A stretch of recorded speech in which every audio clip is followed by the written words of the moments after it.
Hello' dear students, আজি আমি আৰম্ভ কৰিব লৈছোঁ পোহৰৰ পিছৰ টপিকখিনি, য'ত আছে পোহৰৰ প্ৰতিসৰণ, ৰিফ্ৰেকশ্যন অফ লাইট। হয়নো কি ৰিফ্ৰেকশ্যন? যদিহে তোমালোকে কেতিয়াবা এনেধৰণে এটা গ্লাছ লৈ গ্লাছৰ ভিতৰত কিবা এটা পেলাই চাইছেনে? এতিয়া এইটো বাৰু অলপ ডাঙৰ ডাঙৰ লাগিছেনে নাই? ঠিক তেনেধৰণে আমি কেতিয়াবা ইয়াত নেমু দি চাব পাৰোঁ বা কইনছ দি চাব পাৰোঁ। গতিকে এইবোৰ দিলে কি হয়, তোমাৰ পোহৰৰ গতিৰ পথটো কিছু সলনি হৈ যায়, আৰু তাৰ ফলত কি হয়, আমি অলপ বেলেগ ধৰণে বস্তুটো দেখোঁ, নহয় জানো? গতিকে সেইটোৱে কিহৰ এটা উদাহৰণ হ'ল প্ৰতিসৰণৰ, আৰু সেই প্ৰতিসৰণটোকে ইংলিছত কি বুলি কোৱা হয়? ৰিফ্ৰেকশ্যন। ঠিক আছে, এতিয়া ডেফিনেশ্যনৰ মতেনো কি হয়? পোহৰৰ ৰশ্মি যেতিয়া এটা স্বচ্ছ মাধ্যমৰ পৰা আন এটা স্বচ্ছ মাধ্যমলৈ, স্বচ্ছ মাধ্যম মানে কি? যাৰ আমি আৰ পাৰ দেখা পাওঁ, ট্ৰান্সপেৰেণ্ট মিডিয়াম।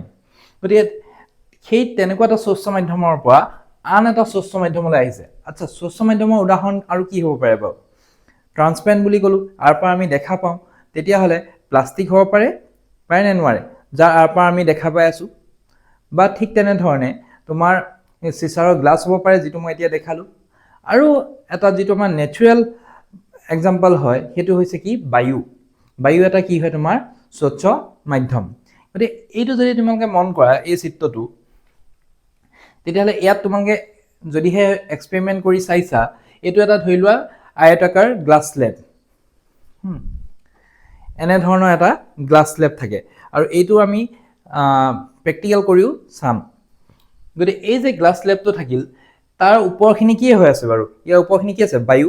কিন্তু ইয়াৰ মাজেদি যদি পোহৰ পাৰ হৈ যায়, তেতিয়া পোহৰ কেনেধৰণে দিশ সলনি কৰিব নে নকৰিব, সেইটো আমি জানিব লাগে। বা এনেধৰণে যদি আমি চাইছোঁ, এইটো চাইডে আমি কি দেখা পাম, সেইটো আমি জানিব লাগিব। এতিয়া যদিহে আমি এনেধৰণে এটা ল'লোঁ, লৈ পেলাই তাত আমি কি কৈছোঁ? এডাল আপতিত ৰশ্মি আছে, দেখিছা? পোহৰৰ ৰশ্মি এডাল আহিছে। গতিকে এইটো এটা কি মাধ্যম হৈ আছে? স্বচ্ছ মাধ্যম। আৰু এই ট্ৰান্সপেৰেণ্ট যিটো আমাৰ গ্লাছ স্লেব আছে, এইটো কি হৈছে? এটা তোমাৰ স্বচ্ছ মাধ্যম। গতিকে এই স্বচ্ছ মাধ্যমত কেনেধৰণে প্ৰৱেশ কৰিছে? হেলনীয়াভাৱে। এইডাল হেলনীয়াভাৱে হৈছেনে? হেলনীয়াভাৱে যেতিয়া প্ৰৱেশ কৰে, তেতিয়া মাধ্যম দুটাৰ সংযোগ পৃষ্ঠত, এই যে এ বি যিটো পৰ্চন আছে, এইটো কি বুলি কৈছে? সংযোগ পৃষ্ঠ। তাত পোহৰৰ গতিপথৰ পৰিৱৰ্তন ঘটে। ইয়াত পোহৰৰ গতিপথৰ কি হৈছে? পৰিৱৰ্তন ঘটিছে। কিয়নো আহিব লাগিছিল এইডাল আপতিত ৰশ্মি, আহিব কেনেকৈ লাগিছে? এই ডট লাইনটো দি আহিব লাগিছিল চিধা চিধিকে, যদিহে এই গ্লাছ স্লেবটো নাথাকিলে হয়। কিন্তু আহিছে কেনেধৰণে? এই পৰ্চনটোতে সি কি হৈছে? বেকা হৈ গৈছে, আৰু তাৰ পৰা ওলাইছে এনেধৰণে। ঠিক আছে, গতিকে এইবোৰ বস্তু আমি এক্সপেৰিমেণ্টৰ থ্ৰু দি আৰু ভালদৰে কৰি চাব পাৰোঁ বাৰু। থিয়ৰিটো এনেধৰণৰ। গতিকে এই যেতিয়া এটা ৰশ্মি স্বচ্ছ মাধ্যমৰ পৰা আন এটা স্বচ্ছ মাধ্যমলৈ হেলনীয়াভাৱে প্ৰৱেশ কৰে, তেতিয়া সেই সংযোগ পৃষ্ঠত সিহঁতৰ গতিপথৰ কি হৈছে? সলনি হৈছে। আহিব লাগিছিল এই ধৰণে, আহিছে এই ধৰণে। তেতিয়া সেই ঘটনাটো কি বুলি কোৱা হয়? পোহৰৰ প্ৰতিসৰণ বুলি কোৱা হয়। বুজি পাইছা? গতিকে প্ৰতিসৰণ হয় কিয়? ভিন্ন মাধ্যমত পোহৰৰ গতিবেগ বা বেগ ভিন্ন হয়। এতিয়া যদি আমি স্পীড অফ লাইটটো চাব যাওঁ, বায়ুত বা ভেকিউমত স্পীড অফ লাইটটো কিমান হয় বাৰু? সেইটো হয় তোমাৰ 3 × 10⁸ মিটাৰ পাৰ ছেকেণ্ড। ঠিক আছে, 3 × 10⁸ মিটাৰ পাৰ ছেকেণ্ড। ইমান স্পীডত পোহৰে গতি কৰিব পাৰে। মানে চবচে স্পীডত কোন আছে? পোহৰে। 1 ছেকেণ্ডত যদি ইমানখিনি দূৰলৈ যাব পাৰে, তেতিয়াহ'লে ভাবিছোৱাচোন কিমান স্পীডত অহা যোৱা কৰি আছে। এই যে 3 × 10⁸ মিটাৰ পাৰ ছেকেণ্ড, তোমালোকে বা অনুভৱ কৰিব পাৰিছানে? এইটো কিমান বেছি হ'ব পাৰে? এইটো হৈ যাব, তুমি যদি নৰ্মেল আমি কোৱা ভাষাত লিখোঁ, তেতিয়াহ'লে 3 লাখ কিলোমিটাৰ পাৰ ছেকেণ্ড। 1 ছেকেণ্ডত 3 লাখ কিলোমিটাৰ যাব পাৰে। মানে আমি পৃথিৱীখন যদি লওঁ, পৃথিৱীখনৰ যিটো পৰিধি হ'ব, চাৰ্কামফাৰেঞ্চ হ'ব, সেইটো 1 ছেকেণ্ডত 7.5 বাৰ সি ঘূৰিব পাৰিব। চন্দ্ৰৰ পৰা পৃথিৱীলৈকে মাত্ৰ 1.5 ছেকেণ্ডতকৈ কম সময়ত সি আহি পাব পাৰিব। আৰু সূৰ্যৰ পৰা পৃথিৱীলৈ আহোঁতে কিমান সময় লাগে, তোমালোকে কমেণ্ট কৰি জনাবা। গতিকে প্ৰত্যেকটো মাধ্যমত কি হয়? পোহৰৰ বেগ কি হৈ আছে? আমি গম পাইছোঁ যে ভিন্ন ভিন্ন হৈ আছে। গ্লাছৰ মাজেদি বেলেগ, পানীৰ মাজেদি স্পীড বেলেগ, বায়ুৰ মাজেদি স্পীডটো বেলেগ। গতিকে পোহৰে যেতিয়া এটা মাধ্যমৰ পৰা আন এটা মাধ্যমত ভৰি দিয়ে, তেতিয়া বেগৰ পৰিৱৰ্তন হোৱা বাবেই, বেগৰ কি হয়? তোমাৰ পৰিৱৰ্তন হয়। ইয়াৰ গতিপথটো কি হয়? তেতিয়া বেকা হৈ পৰে। আৰু গতিপথটো দেখিছানে? গতিপথটো কি হৈ পৰিছে বেকা হৈ পৰিছে গতিকে সেই যে গতিপথটো বেকা হৈ পৰিছে সেইটোৱে কি হৈছে তোমাৰ প্ৰতিসৰণৰ কাৰণ এতিয়া আমি আহিছো নেক্সট টপিক পোহৰৰ প্ৰতিসৰণ আয়তাকাৰ কাঁচৰ টুকুৰাৰ মাজেৰে এইটো আমাৰ কি হৈছে এটা ABCD আয়তাকাৰ কাঁচৰ টুকুৰা যিটো মই অলপ আগতেও দেখাইছিলো এনেকুৱা আৰু এইটো আমি প্ৰেক্টিকেলৰ মাধ্যমেও চাম বস্তুটো বুজিবলৈ আজি আমাৰ টপিকটো হৈছে আয়তাকাৰ কাঁচৰ টুকুৰাৰ মাজেৰে প্ৰতিসৰণ যাৰ বাবে আমি এখন উডেন বোৰ্ড লৈছো আৰু উডেন বোৰ্ডৰ মাজত আমি এটা হোৱাইট পেপাৰ বা হোৱাইট পেজ 4টা পিন দি ফিট কৰি লৈছো যাতে লৰচৰ হৈ নাথাকে আৰু তাৰ মাজত আমি কি ৰাখিছো এটা ৰেক্টেংগুলাৰ গ্লাছ স্লেব সেইটো ৰাখি তাৰ চাৰিসীমাটো আমি ধুনীয়াকৈ আঁকি লৈছো আৰু এতিয়া ইয়াৰ ফ্ৰণ্টত এইখিনিত আমি কি ৰাখিছো দুটা পিন লগাই লৈছো যি দুটা আমি হেলনীয়াভাৱে ৰাখিছো আৰু উলম্বভাৱে পুতি ৰখা হৈছে এতিয়া ইয়াৰ প্ৰতিবিম্বটো আমি এইটো সাইডৰ পৰা চাম সেই পিন দুটাৰ লক্ষ্যবস্তু হিচাপে ধৰি যদি আমি তাৰ প্ৰতিবিম্ব বিচাৰো তেতিয়াহ'লে ওপৰৰ পৰা মন কৰিলে পিন দুটা বেলেগ সাইডে আছে আৰু গ্লাছৰ ফাকেৰে যদি আমি চাওঁ তেতিয়াহ'লে পিন দুটা অলপ বেলেগ সাইডত থকা নিচিনা লগা নাইনে এতিয়া যিটো সাইডে আমি পিন দুটা গ্লাছৰ মাজেৰে দেখি আছো তাৰ পৰা সিধা সিধিকৈ আমি একেটা ৰেখাতে একে সৰল ৰেখাতে আমি প্ৰতিবিম্বৰ জেগাত আমি পিন ফিট কৰিম এতিয়া আমি পিছৰ পিন দুটা এনে ধৰণে ফিটিং কৰিব লাগিব যাতে আমি যেতিয়া তাক চাম যেন একেটা ৰেখাতে বা একে সৰল ৰেখাতে গোটেই 4টা পিন আছে তেনে ধৰণে ফিটিং কৰি ল'ব লাগিব যেহেতু আমি এই কাঁচৰ টুকুৰাটোৰ চাৰিসীমাটো আঁকি লৈছিলো গতিকে আমি এতিয়া তাক আঁতৰাই দিলো আৰু তাৰ আমি নামাকৰণটো কৰি ল'ম এইটো A B C আৰু D আৰু এইকেইটা পইণ্টৰ পৰা আমি এতিয়া লাইনটো টানিম পইণ্টকেইটা আমি প্ৰথম এবাৰ ৰাখি ল'ম কেনেধৰণে আছে আৰু ইয়াতো এইটো পইণ্ট আৰু ইয়াতো এইটো পইণ্ট এতিয়া এইকেইটা আমি পইণ্টকেইটাও চাইডত থৈ ল'ম এতিয়া যদি আমি চাওঁ তাৰ বাবে কি হৈছে এইডাল তাৰ আপতিত ৰশ্মি আৰু সি এনেধৰণে যাব লাগিছিলে যদিহে কাঁচৰ টুকুৰাটো নাথাকিল হয় সি এনেধৰণে আগবাঢ়ি গুচি গ'ল হয় কিন্তু যিহেতুকে এইটো এটা বতাহৰ মাধ্যম আছিল আৰু এইটো গ্লাছৰ মাধ্যম গতিকে ইয়াত কি হৈছে সি বেণ্ড হ'ব বেকা হৈ আহিব আৰু যিহেতুকে এইটো লঘুতৰ মাধ্যম এইটো কি হৈছে তোমাৰ লঘুতৰ মাধ্যম আৰু এইটো ঘনতৰ মাধ্যম গতিকে তাতো প্ৰভাৱ পৰিব গতিকে এইখিনিত যদি আমি এটা লম্ব আঁকি লওঁ এইখিনিত যদি আমি এটা লম্ব আঁকি দিওঁ আৰু যিহেতু আমি ছবিটো প্ৰথমতে বনাই লৈছো চাৰিসীমাটো আমি এইফালে যে গৈছে আমি সেইটো জানো সেই ৰেটো আমি কানেক্ট কৰি ল'ম এতিয়া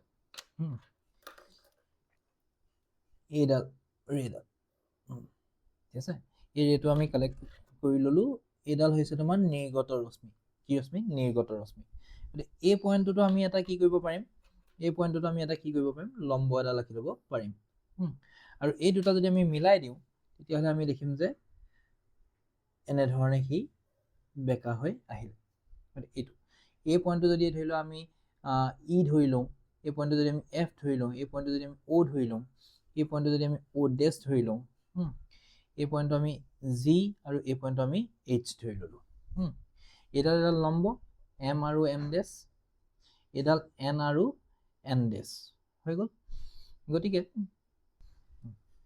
এইডাল হৈছে তোমাৰ আপতিত ৰশ্মি কি ৰশ্মি আপতিত ৰশ্মি এই আপতিত ৰশ্মি এনেধৰণে আহিলে আহি এইটো তোমাৰ গ্লাছ আৰু বতাহৰ যিটো ইণ্টাৰফেচ ইয়াত খুন্দা খাই লম্বৰ পৰা যিহেতুকে লঘুতৰ পৰা ঘনতৰ মাধ্যমলৈ আহি আছে গতিকে লম্বৰ ফালে চাপি আহিল গতিকে সি আহিব লাগিছিল এই লাইনটোত ডটেড লাইনটোত কিন্তু সি আহিছে বেকা হৈ এই পইণ্টটোৰ পৰা বেকা হৈ আহিল আৰু কোনফালে বেকা হ'ল লম্বৰ ফালে আহিল যিহেতু লঘুতৰ পৰা ঘনতৰলৈ আহিছে গতিকে সি লম্বৰ ফালে বেকা হৈছে আহি ইয়াত কি হৈছে আকৌ ইনচিডেণ্ট হৈছে এই পইণ্টটোত অ'ডেছ পইণ্টটোত গতিকে ইনচিডেণ্ট হয় এইবাৰ সি ঘনতৰৰ পৰা এইটো লঘুতৰ এইটো বায়ু মাধ্যম গতিকে আকৌ এই কি হ'ব লঘুতৰ মাধ্যমলৈ আহিব গতিকে যিহেতু লঘুতৰ মাধ্যমলৈ আহিব গতিকে সি লম্বৰ পৰা এবাৰ দূৰলৈ আহি গৈছে এইটো চাইডে আহি গৈছে নহয়নে ঠিক আছে এতিয়া এইখিনিতে আমি গম পাম যে সি যিহেতুকে এইখিনি জেগাত আহি পৰিছে গতিকে ইয়াত কি হ'ব তোমাৰ এটা এংগল বনাইছে ইনচিডেণ্ট এংগল কি হ'ব আপতন কোণ এংগল অফ ইনচিডেঞ্চ আৰু এইটো জেগাত কি হৈছে সি ৰিফ্ৰেক্টেড হৈছে গতিকে প্ৰতিফলিত কোণ আৰু ইয়াত আহি পেলাই সি আকৌ আপতিত হৈছে গতিকে এইটো এটা ইনচিডেণ্ট এংগল কিন্তু যিহেতুকে এইটো এটা ইনচিডেণ্ট এংগল এইটো এটা ইনচিডেণ্ট এংগল গতিকে আমি এইটো কি ল'ম I1 আৰু এইটো কি ল'ম I2 আৰু এইটো ৰিফ্লেক্টেড এংগল আৰু এইটো ৰিফ্লেক্টেড এংগল গতিকে এইটো আমি কি ল'ম R2 ঠিক আছে গতিকে ইয়াত আমি কি পালো ইয়াত আমি পাইছো যে AB পৃষ্ঠা আৰু CD পৃষ্ঠা AB পৃষ্ঠা আৰু CD পৃষ্ঠাটো কি হৈছে তোমাৰ সমান্তৰাল কি হৈছে সমান্তৰাল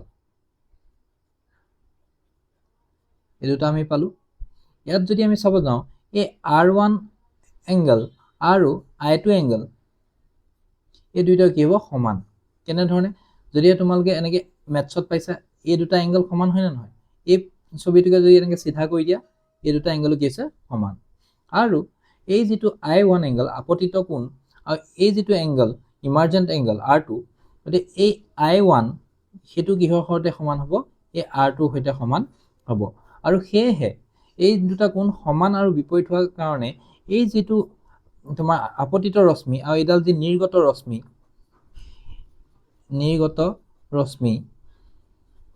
এডাল যে আপতিত ৰশ্মি ইহত দুটাল কি হ'ব তোমাৰ সমান্তৰাল হৈ থাকিব সদায় আৰু এটোকে ইংলিছত লেটাৰেল ডিসপ্লেসমেন্ট বুলিও কোৱা হয় ইমানখিনি প্ৰেক্টিকেলত বুজি পালেও থিওৰিত আমি বস্তুটো কেনে ধৰণে লিখিম সেইটো আমি এবাৰ চাওঁ আহা গতিকে A B C D এইটো কি আছে তোমাৰ এটা ৰেক্টেংগুলাৰ গ্লাছ স্লেব আয়তাকাৰ কাচৰ টুকুৰা গতিকে তাত চোৱা এপিনে কি লিখা আছে বতাহ আৰু এপিনে কি লিখা আছে গ্লাছ মানে বতাহৰ পৰা গ্লাছলৈ পোহৰ ৰশ্মি আহি আছে এতিয়া বতাহটো তোমাৰ লঘুতৰ মাধ্যম হ'ব নে ঘনতৰ মাধ্যম হ'ব কাৰ তুলনাত গ্লাছৰ তুলনাত ঠিক আছে গতিকে লঘুতৰ মাধ্যম কাক কম আৰু ঘনতৰ মাধ্যম কাক কম চোৱা যদিহে তোমাৰ যাৰ মাজে পোহৰৰ স্পীডটো বেছি হয় হা তেতিয়াহলে সেইটো হ'ব তোমাৰ লঘুতৰ মাধ্যম আৰু যাৰ মাজে কম হয় পোহৰে কম বেগত গতি কৰিব পাৰে সেইটো হ'ব তোমাৰ ঘনতৰ মাধ্যম গতিকে ইয়াত আমাৰ পোহৰৰ বেগটো ক'ত কমিব বাৰু গ্লাছত নে বতাহত কোনটো বেছি ডাঠ হ'ব গতিকে সেইটো হৈছে তোমাৰ গ্লাছত আমাৰ পোহৰৰ স্পীডটো কি হ'ব কমি যাব গতিকে গ্লাছটো আমাৰ কি হৈ যাব ঘনতৰ মাধ্যম গ্লাছটো আমাৰ কি হৈ যাব ঘনতৰ মাধ্যম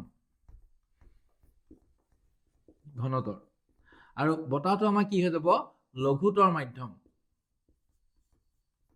লঘুতৰ ঠিক আছে আৰু মন কৰিবা যেতিয়া তোমাৰ এটা লঘুতৰ মাধ্যমৰ পৰা এটা ঘনতৰ মাধ্যমলৈ পোহৰে প্ৰৱেশ কৰে পোহৰ যেতিয়া প্ৰৱেশ কৰে তেতিয়া কি হ'ব আমি ইয়াত যিকোনো দুটা পৃষ্ঠা যদি আমি লওঁ এটো যদি আমি AB পৃষ্ঠাটো যদি আমি লওঁ AB যদি আমি লওঁ তেতিয়াহ'লে আমি ইয়াত কি গম পাম যে এইখিনিত আমি কি আঁকিব পাৰো এডাল লম্ব আঁকিব পাৰো নে নোৱাৰো মনত ৰাখিবা যেতিয়া সি লঘুতৰ পৰা ঘনতৰলৈ যাব সি লম্বডালৰ ফালে আহিব নে লম্বৰ পৰা আঁতৰি যাব প্ৰতিসৰিত হওঁতে কিয়নো প্ৰতিসৰণটোতো হ'বই আমি গম পাইছো এইটো ধৰি লোৱা গ্লাছৰ মাধ্যম এইটো কি হৈছে তোমাৰ বায়ু মাধ্যম বা বতাহৰ মাধ্যম গতিকে যেতিয়া আহিব কি মাধ্যমলৈ আহিব ঘনতৰ মাধ্যমলৈ আৰু যেতিয়া ঘনতৰ মাধ্যমলৈ আহিব তেতিয়া সি সদায় লম্বডালৰ ফালে চাপি আহিব বুজি পালা সেইকাৰণে সেইটো ডায়াগ্ৰামটো যদি আমি চাওঁ কি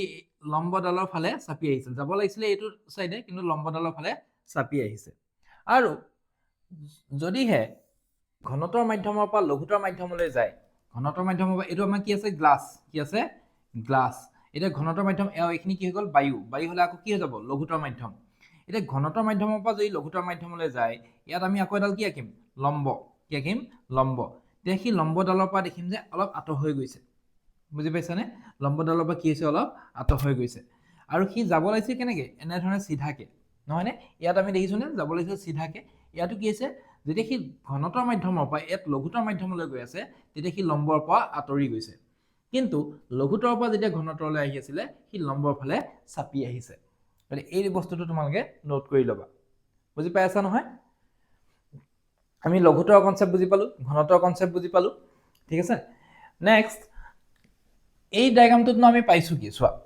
যে ইয়াৰ পৰা যেতিয়া ৰশ্মি এডাল সোমাইছে আমি এক্সপেৰিমেন্টটো কৰোঁতে ইয়াত দুটা পইণ্ট লৈ লৈছিলো ঠিক আছে গতিকে এনে ধৰণে আমি চাওঁতে আমি কি দেখিলো যে যেতিয়া আমি এই ফালৰ পৰা চাইছিলো তাক আমি এইটো ৰেডহে দেখিছিলোঁ নহয়নে এইটো ৰেডহে আমি দেখিছিলোঁ সেইকাৰণে ইয়াতো আমি দুটা পিন পুতি লৈছিলোঁ গতিকে এনেকৈ যেতিয়া গ'ল এইডাল কি আছে লম্ব গতিকে লম্বডালৰ লগত ইয়ে কি বনাব এটা এংগল বনাব হয়নে নহয় কি কোণ বনাব আপতন কোণ গতিকে আপতন কোণটো আমি ইংলিছত কেনেকৈ লিখোঁ আই কেনেকৈ লিখোঁ আই লিখোঁ নে নিলিখোঁ গতিকে এইটো আপতন কোণ আৰু এইটো কি হৈ গ'ল তোমাৰ সি প্ৰতিসৰণ হ'ল প্ৰতিসৰণটো কি বুলি লিখোঁ ৰিফ্ৰেকশ্যন আৰ আৰু ইয়াত যদি চাওঁ বেকাকৈটো আহিলে এইখিনিতে এটা মন কৰিবা কিছুমানে ছবিটো আঁকোতে মিছকনচেপশ্যন প্ৰায় কৰে যে ছবিটো আঁকোতে এই ৰেখাডালক কি কয় বেকাকৈও আঁকি দিয়ে গতিকে পোহৰে সদায় সৰল ৰেখাতে গতি কৰিব ঠিক আছে বেকা মানে সি এনেকৈ নগৈ এইফালে আহিছে সেইটোহে বুজাইছে কিন্তু বাকী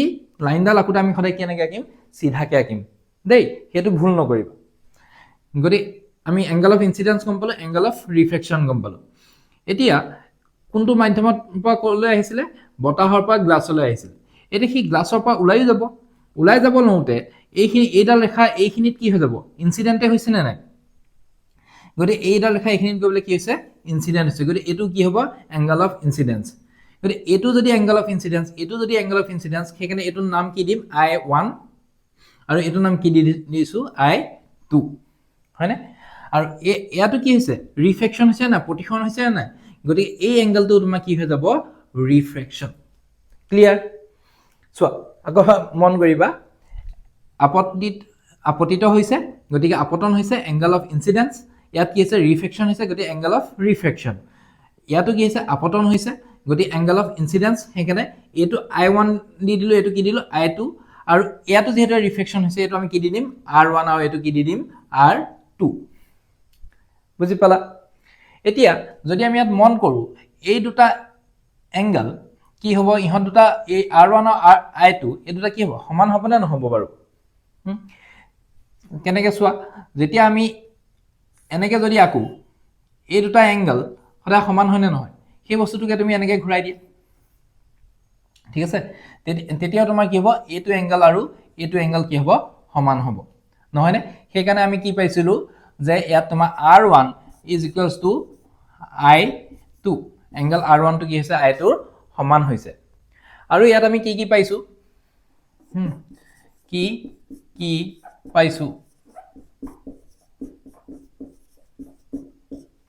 R1 I2 কি হৈছে সমান হৈছে আৰু I1 এংগল যিটো আছে সেইটো কি হ'ব তোমাৰ কাৰ সৈতে সমান হ'ব R2 সৈতে সমান হ'ব I1 টো কাৰ সৈতে সমান হৈছে R2 সৈতে মানে এংগল অফ ইনচিডেন্স আৰু এইটো যদি ইমাৰ্জেন্ট এংগল বুলি কয় এংগল অফ ইমাৰ্জেন্স ঠিক আছে নিৰ্গমন কোণ বা নিৰ্গত কোণ গতিকে সেই দুটা কি হ'ব তোমাৰ ইয়াত সমান হ'ব ঠিক আছে আৰু সেইবাবেই এই দুডাল ৰেখা যিডাল আপতিত ৰশ্মি আৰু যিডাল নিৰ্গত ৰশ্মি এই দুডাল কি হৈছে তোমাৰ সমান্তৰাল হৈছে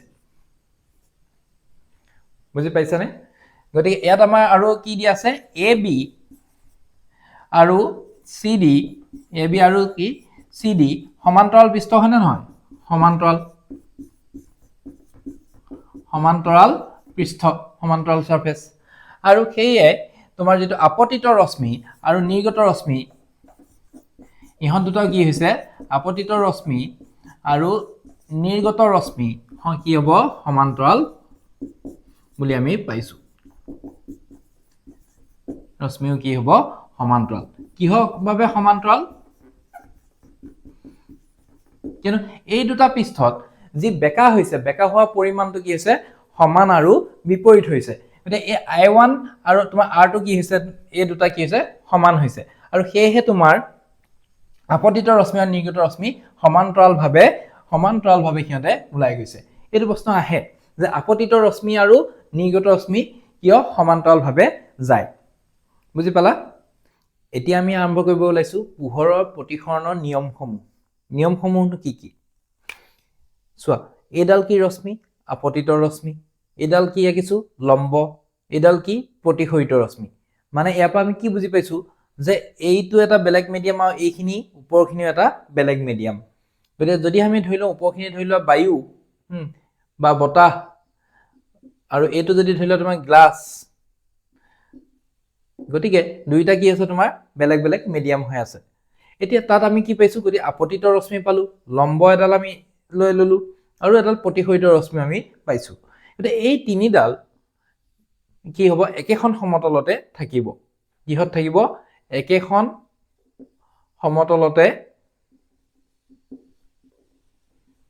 সমতলতে থাকিব। ঠিক আছে, এইটো আমি প্ৰতিফলনৰ নিয়মসমূহ পঢ়োঁতে আমি পাইছিলোঁ। গতিকে প্ৰতিসৰণতো আমি এইটো নিয়ম পাইছোঁ। চোৱা যে এই গোটেইকেইডাল কি আছে একেখন সমতলতে আমি আঁকিব পাৰিছোঁ। এখনে সমতল হয়নে নহয়?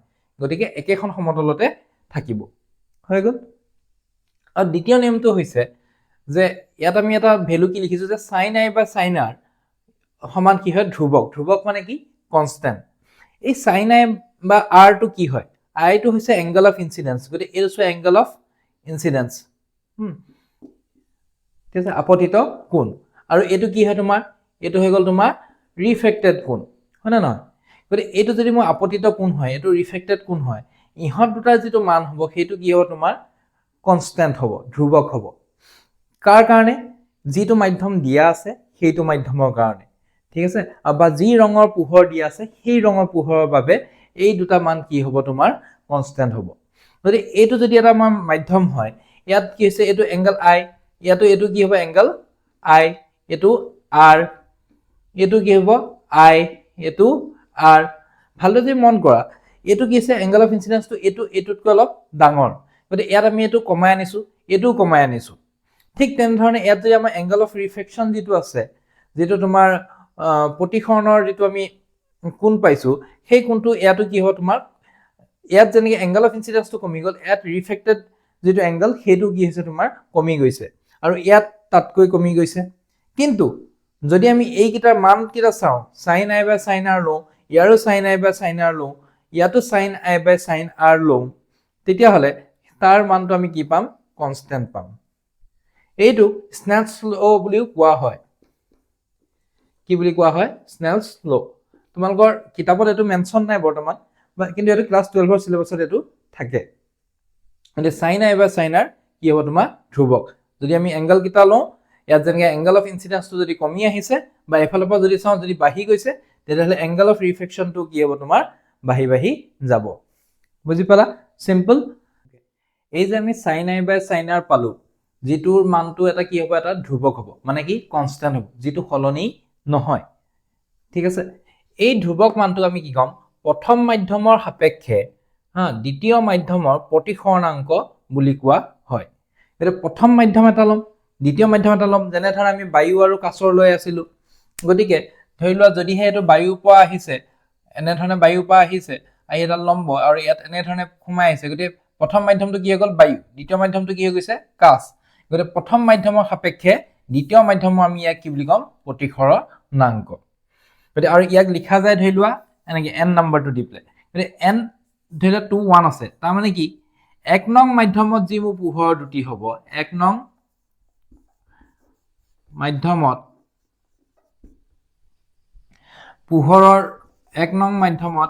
পোহৰৰ দ্ৰুতি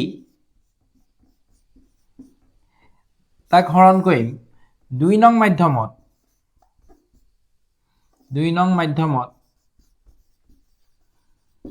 পোৱা পোহৰৰ দ্ৰুতিৰে।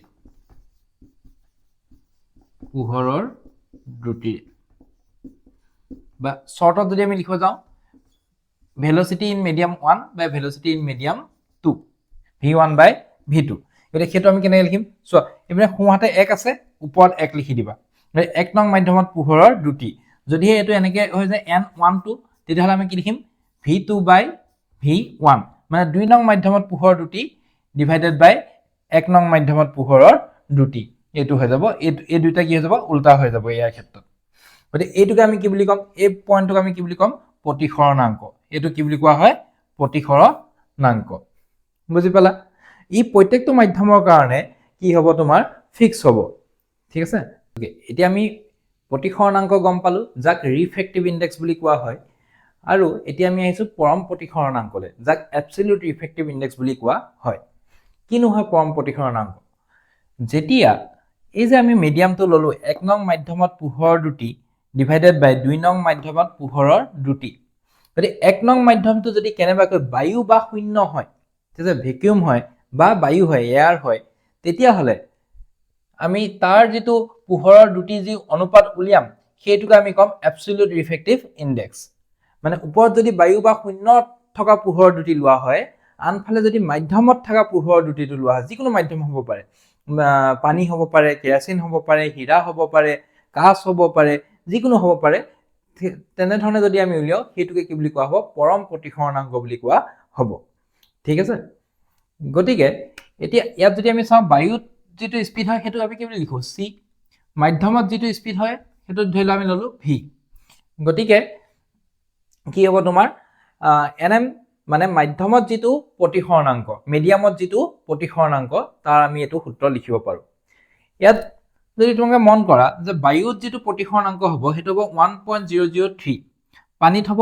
1.33 কেৰাচিনত হ'ব 1.44 ইয়াৰ মানে কি বুজাইছে এটা বায়ুতকৈ পানীত বা পানীতকৈ কেৰাচিনত পোহৰৰ স্পীডটো ক'ত বেছি হ'ব বাৰু এইটো প্ৰশ্ন আহিব পাৰে মন কৰিবা যে কোনটো মাধ্যমত পোহৰৰ দুটি বেছি পানীত নে কেৰাচিনত ঠিক আছে তেতিয়াহ'লে আমি কি গম পাম যে আমি দেখিছো এই যেটো আমাৰ ৰিফ্ৰেক্টিভ ইনডেক্স nm আছে সেইটো কি হৈ আছে তোমাৰ c/v মানে ৰিফ্ৰেক্টিভ ইনডেক্সটো যদি বাঢ়িছে এই যেটো ভেলোচিটিটো কি হ'ব কি কমিছে ইনডাইৰেক্টলি প্ৰপৰ্চনেল নহয় জানো এইটো যদি বাঢ়িব এইটো কি হ'ব তোমাৰ কমিব তাৰ মানে আৰু এইটো যদি বাঢ়িছে তেতিয়াহ'লে এইটো কি হ'ব তোমাৰ কমিব গতিকে এতিয়া কোৱাচোন পানীত স্পীডটো বেছি হ'ব নে কেৰাচিনত বেছি হ'ব সো কেৰাচিনৰ ৰিফ্ৰেক্টিভ ইনডেক্সটো কিমান দিছে বেছি গতিকে ইয়াত যেটো পানী ইয়াত যেটো পোহৰৰ স্পীড হ'ব সেইটো কি হ'ব ইয়াত কমিব